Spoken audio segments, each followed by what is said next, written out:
आइए आज मैं आप सभी को एक विशेष जानकारी देते हुए बड़े ही हर्ष के साथ बताना चाहती हूं कि ब्रह्मकुमारी ईश्वरीय विश्वविद्यालय, जिसका अंतर्राष्ट्रीय मुख्यालय भारत के राजस्थान प्रदेश माउंट आबू में स्थित है, यह विश्वविद्यालय भारत ही नहीं बल्कि विश्व के तमाम देशों में अपनी आध्यात्मिक शिक्षा के लिए एक अलग पहचान रखता है। इस ईश्वरीय विश्वविद्यालय में आज देश भर से और विदेश से आए हुए बड़े से लेकर छोटे तक सभी लोग समान रूप से आध्यात्मिक ज्ञान प्राप्त करते हुए एक नई ऊर्जा का संचार अपने अंदर महसूस कर रहे हैं।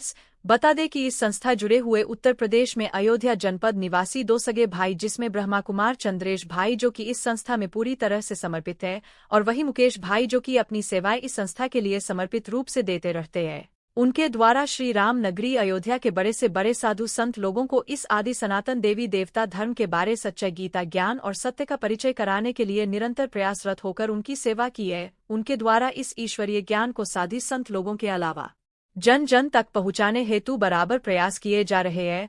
उन्हीं प्रयासों के अंतर्गत बिंकल शुक्ला, जो कि एक समाजसेवी होने के साथ मिसेज ग्लैमर वर्ल्ड विजेता 2025 इंटरनेशनल के रूप में प्रतिष्ठित है और कई पुरस्कारों से पुरस्कृत हो चुकी है, उनको जब इस ब्रह्मकुमारी ईश्वरीय विश्वविद्यालय में माउंट आबू आने का सौभाग्य मिला तो उनके द्वारा मंच से इसका श्रेय मुकेश भाई और चंद्रेश भाई को दिया गया। ईश्वरीय विश्वविद्यालय में मंच पर बीके चंद्रेश भाई पांडव भवन बर्तन डिपार्टमेंट के साथ साथ बीके मुन्ना भाई पांडव भवन, ब्रह्मा कुमारी शशि दीदी पांडव भवन इंचार्ज गोपी भाई, ब्रह्मा कुमारी गोपी दीदी, ब्रह्मा कुमार दिनेश भाई टोली डिपार्टमेंट पांडव भवन आदि कई भाई लोगों ने बिंकल शुक्ला को पुष्प भेंट करके अपनेपन का एहसास दिलाया।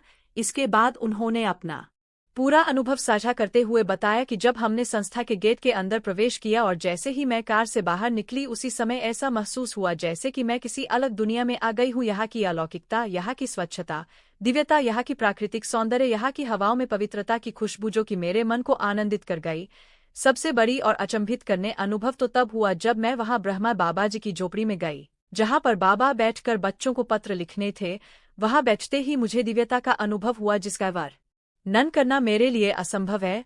वह अलौकिक लाइट की बहुत ही तेज किरण जो बाबा की आंखों से निकलकर मेरी ललाट पर पड़ी और मेरी पूरे शरीर में शक्ति का संचार कर गई। ऐसी दिव्यता का अनुभव जीवन में मुझे पहली बार हुआ, जो मेरे जहन में बार बार घूम रहा है।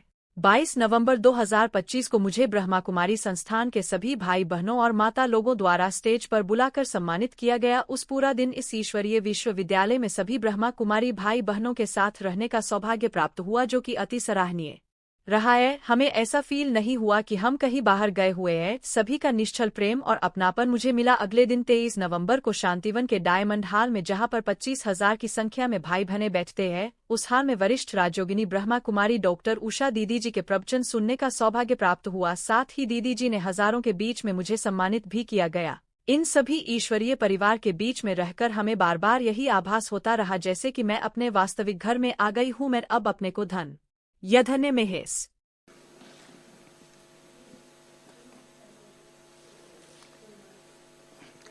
अच्छा, सबसे पहले आदरणीय गोपी बहन जी, आप तिलक देकर के सम्मान करेंगे।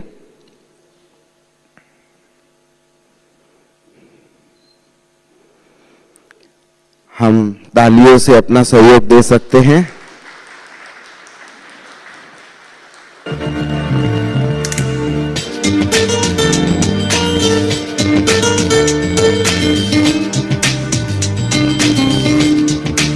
दोनों दीदियां ताज पहनाकर आपका सम्मान कर रहे हैं।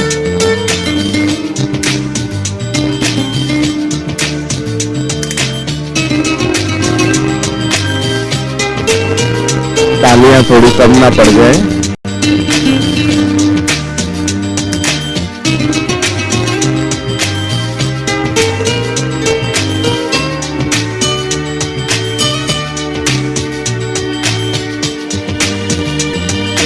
अभी चंद्रेश भाई गुलदस्ता देकर के स्वागत करेंगे और दिनेश भाई भी गुलदस्ता देकर के स्वागत करेंगे।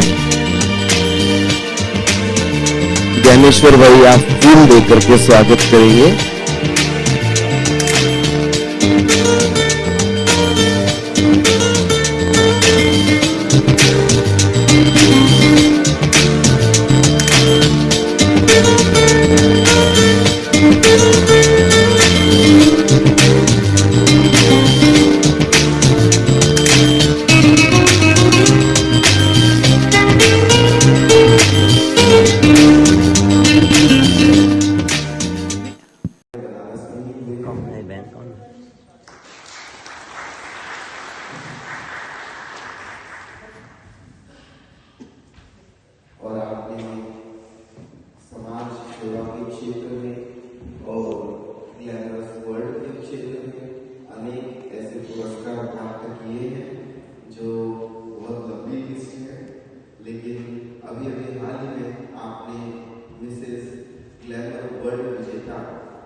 दोनों बेटियां ताज पहनाकर आपका सम्मान कर रहे हैं।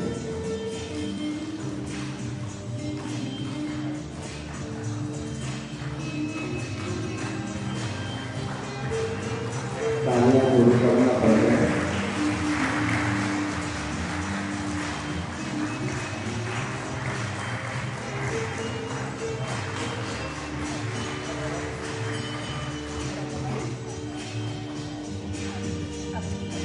अभी चंद्रेश भाई गुलदस्ता देकर के स्वागत करेंगे और दिनेश भाई भी गुलदस्ता देकर के स्वागत करेंगे। ज्ञानेश्वर भाई आप फूल देकर के स्वागत करेंगे।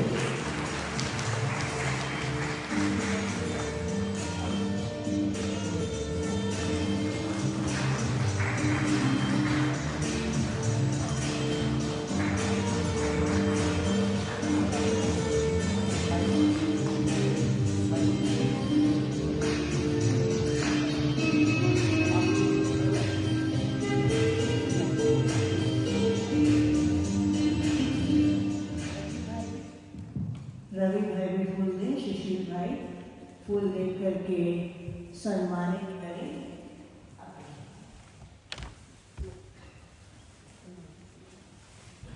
आज हम सब के लिए ये बहुत ही खुशी का